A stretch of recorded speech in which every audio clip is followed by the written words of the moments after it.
বাবা হ্যাঁ বল। অনেক তো হলো, তুমি এবার মদ খাওয়াটা ছেড়ে দাও বাবা। বাহ, আমার ছেলেটা তো মানুষের মতো মানুষ হয়েছে। আরে তো দুজন একসাথে মদ খেলে সংসারটা চালাবে কেডা?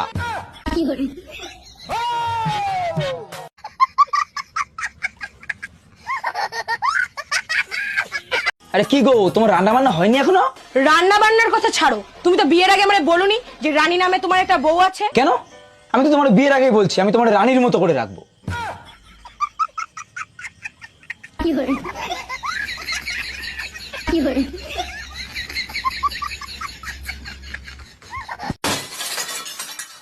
দেবা, আমার এই মাসে কিন্তু পিরিয়ড মিস হয়ে গেছে। কি? আমার কিন্তু ভীষণ টেনশন হচ্ছে। হ্যাঁ, এত টেনশন করা কি আছে? কোন পিরিয়ড মিস হয়েছে? যা বাড়িতে বই খাতাগুলো নিয়ে আমি দেখিয়ে দিচ্ছি।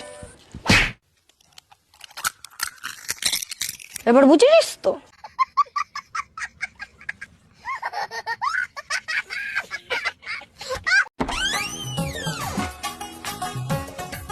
কি গো, হ্যাঁ। এই দেখো তোমার বউ বাপের বাড়ি থেকে চলে এসেছে। এ কি, তুমি হাসছো কেন? মামা হাসবো না, কালকে মন্দিরে গেছিলাম, সাধু বাবা বলেছে বিপদকে সবসময় হাসি মুখে মোকাবেলা করতে হয়।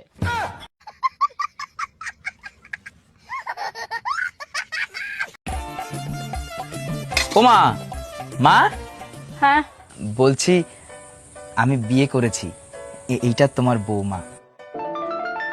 এই মেয়ে হবে আমার বাড়ির বউ?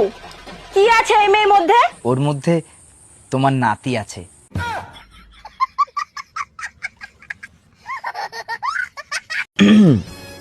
বলছি আমার না বিশ্বাসই হচ্ছে না যে আমাদের অল্প কয়েকদিনের ফেসবুকের পরিচয়, তা সত্ত্বেও তুমি বিয়ের পিঁড়ি থেকে উঠে আমার কাছে চলে এসেছো।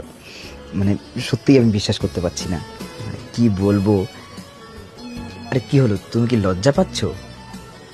আরে ধ্যাত, লজ্জা পেলে হবে?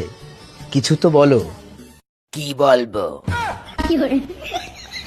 বলো কি বলবো? আমি পারি না আর পারি না, আমি কেন মরি না। জানো, আকাশে যখন ঘন কালো মেঘ হয় আমার তোমার কথাই মনে পড়ে। আকাশে যখন গুরুম গুরুম আওয়াজ হয় আমার তোমার কথাই মনে পড়ে। আজকে সকালে যখন ঝিরিঝিরি বৃষ্টি পড়ছিল আমার তোমার কথাই মনে পড়ছিল। আচ্ছা বৌদি, বুঝছি তোমার ছাতাটা আমার কাছে রয়েছে, তো আজকে দিয়ে দেবো। ওখানে আজকে কখন দিবা তাই বলো? আজকে বিকেলে দিয়ে দেবো, এক ছাতার জন্য মরে যাচ্ছে।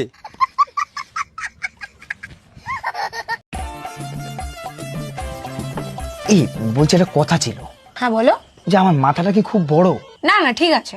না মানে মাথাটা কি খুব বড় না খুব ছোট? খুব বড়ও না আবার খুব ছোটও না, একদম ঠিকই আছে। তা তোমার খেয়ে পেট ভরে?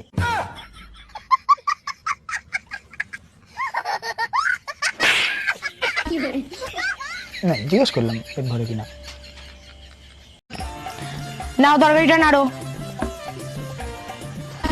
হাই, ওইভাবে নাড়ে, এইভাবে নাড়তে হয়। নাও নাড়ো।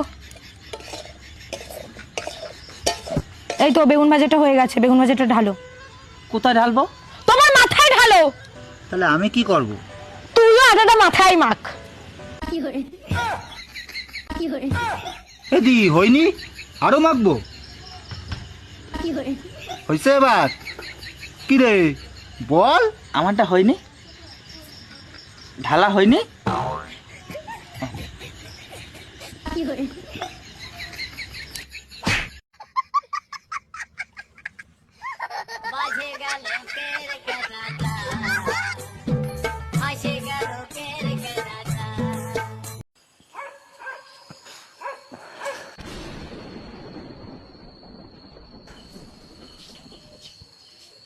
এদা, হ্যাঁ, এ কোথায় যাচ্ছিস তুই?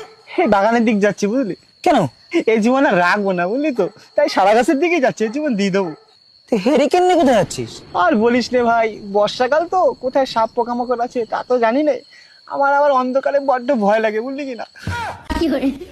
তোরা সকলে মিলে ভালো থাকিস, মিলে গুছে থাকিস।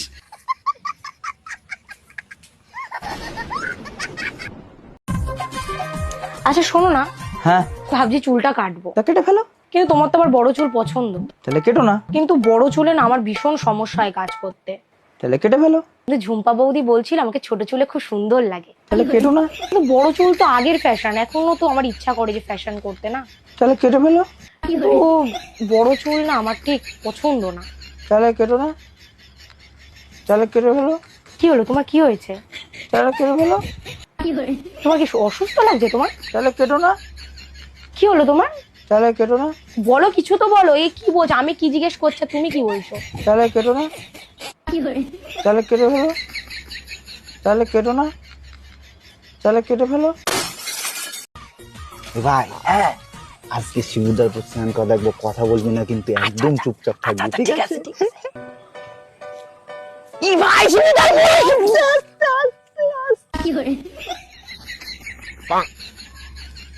এ ভাই এ তো গু, ভাগ্যিস পাড়া দেয়নি। সঠিক বলেছেন, আপনার বুদ্ধি ভালো।